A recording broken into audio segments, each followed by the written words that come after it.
Independence Day. I'm very happy to speak here on this great occasion. I'm very grateful to my class teacher giving me such a special opportunity to say my views on Independence Day. At this special occasion of Independence Day, I would like to speak on India's struggle from getting freedom from British rule. Long years ago, great Indian leaders were made a trials with a density to give us free and peaceful country by sacrificing their comfort of life. Today we are gathered here to celebrate Independence Day without any fear and having happy face just because of our brave forefathers. We cannot imagine how the movement was critical at that time. We had nothing to give our forefathers in return their precious hard work and sacrifices.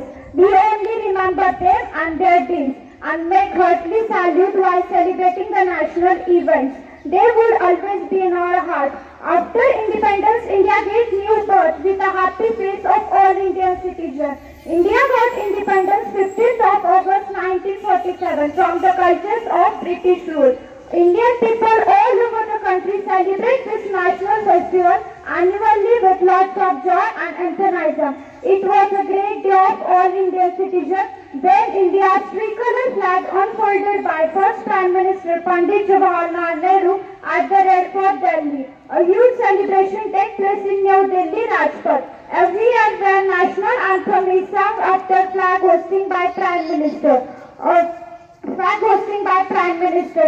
Together with the 21 guns firing and showering flowers to helicopter is given to the national flag. Independence Day is a national holiday, however everyone celebrates their born places by hosting flag in school, office or society.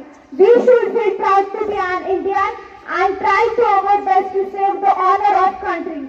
Jai Hind, Jai Bharat. Thank you. खूप छान सायले. प्रत्येक विद्यार्थ्यापर्यंत आज तिचे प्रत्येक शब्द पोचले असतील.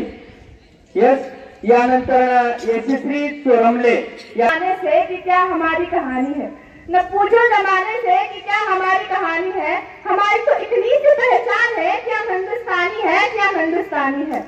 सर्वप्रथम सभी देशवासियों को स्वतंत्रता दिवस की बहुत बहुत शुभकामनाएं। 15 अगस्त 1947 के दिन हमारे देश को अंग्रेजों के चंगुल से आजादी मिली थी। दोस्तों, आज हम सबसे पहले उन स्वतंत्रता सेनानियों को नमन करते हैं जिन्होंने अपने देश को आजाद करने के लिए अपना सब कुछ दांव पर लगाया। आज का यह दिन हमें उन वीरों के त्याग, तपस्या और बलिदान की याद दिलाता है। उन वीरों को ये 4 लाइनें समर्पित करते हुए मैं अपने भाषण की शुरुआत करती हूँ। आओ झुककर सलाम करें उनको जिनके हिस्से में मुकाम आता है। आओ झुककर सलाम करें उनको जिनके हिस्से में मुकाम आता है। बड़ा खुशनसीब होता है वो खून जो देश के काम आता है, जो देश के काम आता है। सदियों के गुलामी के पश्चात 15 अगस्त 1947 के दिन हमारे देश आजाद हुआ। हम अंग्रेजों के गुलाम थे।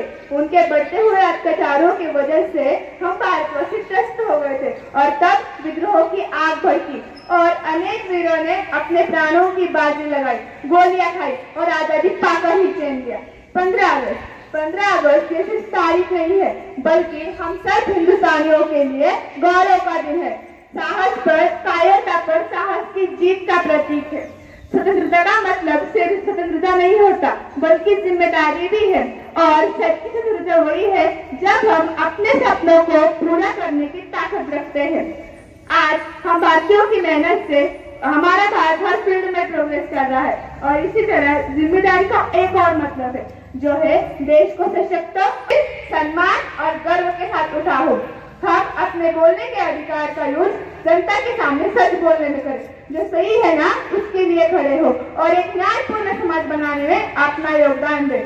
हमारे देश के यानी हमारे भारत के पहले पंडित जवाहरलाल नेहरू जी ने कहा था, भारत की सेवा करने का मतलब उन लाखों लोगों की सेवा करना है जो पीड़ित है, जिनको जरूरत है तुम्हारी मदद की और तुम कर सकते हो।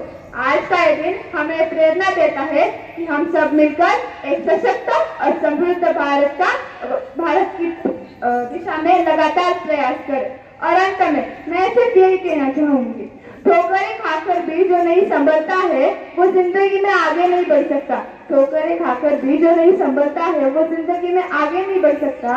और जो छोटे छोटे प्रयास से मेहनत करता है वो कभी रुक नहीं सकता, वो कभी रुक नहीं सकता। धन्यवाद। जय हिंद, जय भारत।